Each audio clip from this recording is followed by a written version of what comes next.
4차 산업혁명 시대가 도래하면서 다양한 혁신 기술의 발전으로 기존의 어떤 정부 규제 방식으로 해결할 수 없는 아마 정책 이슈가 정말 많이 발생할 것으로 예상이 됩니다.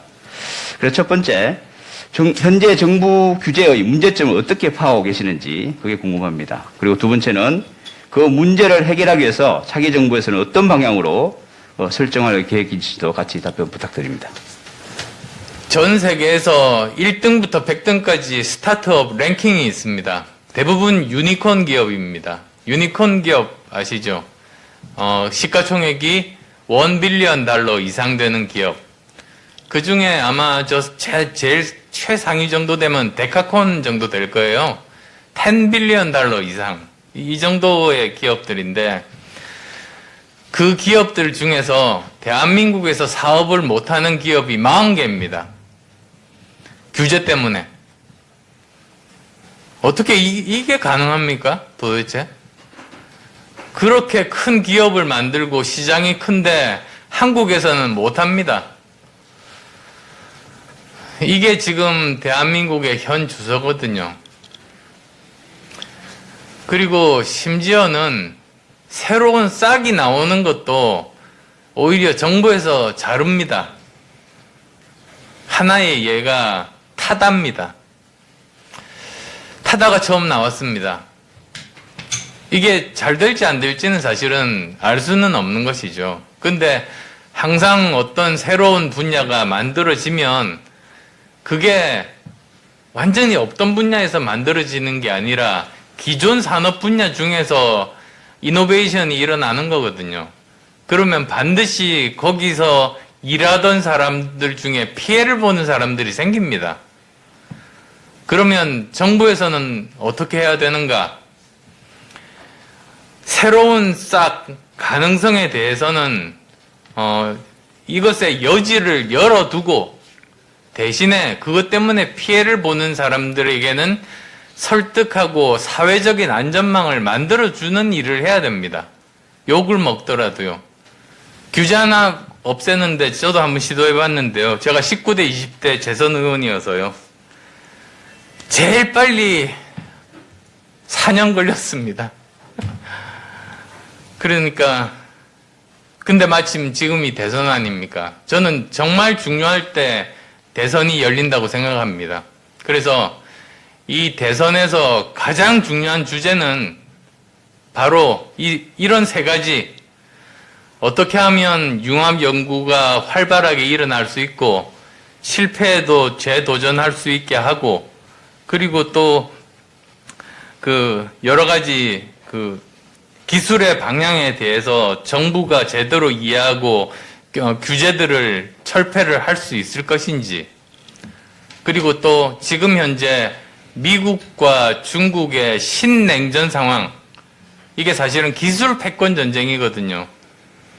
군사 패권 전쟁이 아니라 이 상황에 끼어 있는 대한민국이 어떻게 생존할 수 있을 것인가 하는 생존 전략에 대한 담론으로 대선 토론회가 열려야 우리나라가 미래가 있는 거지. 계속 옛날에 욕했던 녹취록이나 틀고 있고 이렇게 되면 참 우리나라 앞날이 암담합니다. 네, 반갑습니다. 이화여대 송희중입니다. 시간이 없으니까 간단한 질문을 드리겠는데요. 아까 이제 이념 시대는 지나가고 이제 실용 시대로 이제 접어들고 있고 거기에 대한 여러 가지 많은 말씀을 해 주셨는데 아무리 탈이념에서 이제 실용으로 간다 하더라도 결국은 선거는 투표에 의해서 좌우가 되고 투표를 할 경우에 항상 우리가 이제 기본 이론으로 나온 게 이제 중간 투표자 명제라는 게 나오는데 그게 이제 결국은 우리 안철수 후보께서 딱 포지션이 지금 중간에 와 계시거든요. 근데 굉장히 좋은 말씀을 해 주신 것 같아요. 자유, 공정, 그리고 사회 안전망 그 세 가지 말씀을 해 주셨는데 이 세 가지를 딱 합쳐보면은 약간 이념적으로는 중도 우파인 것 같은데 그게 맞는지 틀린지 그것 좀 말씀을 해 주시면 좋겠습니다. 예, 말씀 주시죠.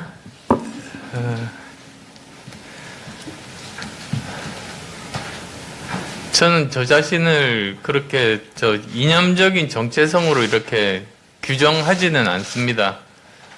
교수님 말씀대로 제가 중도 우파적인 이념의 사람이라고 이야기도 하시고, 그리고 실제로 저 중앙일보입니까? 매년 국회의원들 이념 지도를 300명을 이렇게 그리면 거의 항상 중간에서 약간 오른쪽 정도? 거기에 제가 항상 있었습니다.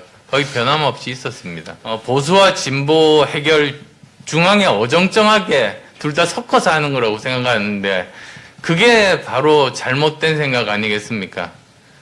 중도는 중간이 아니지 않습니까? 중심을 잡는 거죠. 그래서 오히려 중도는 선택을 하는 거라고도 말씀드릴 수 있을 것 같아요. 지금 현재 대한민국 이 상황에서 안보는 보수적인 접근 방법이 맞다고 하면 보수적인 접근 방법을 선택하는 겁니다. 중간은 없습니다. 그리고 복지에 대해서는 진보적인 그런 해결 방법이 맞다면 진보를 택하는 거죠. 중간에 서 있는 게 아니고요. 그리고 둘 다 시대에 뒤처졌다고 하면 새로운 솔루션을 스스로 만들어내고 제시하는 겁니다. 그래서 굉장한 용기가 필요합니다. 그냥 속 편하게 한 편만 다 이렇게 선택하면 제일 속 편하죠. 근데 그게 나라에 무슨 도움이 되겠습니까? 나라 문제 해결에 도움이 저는 안 된다고 생각합니다. 그게 제가 가진 제가 꼭 이과는 아닙니다. 저 와튼스쿨 MBA거든요. 그래서 저는 책도 많이 예전에 읽었고 저 어느 정도 그 균형 감각은 가지고 있는 려고 노력하는 사람 중에 한 사람입니다만 정치도 그렇게 지금 하고 있는 중입니다.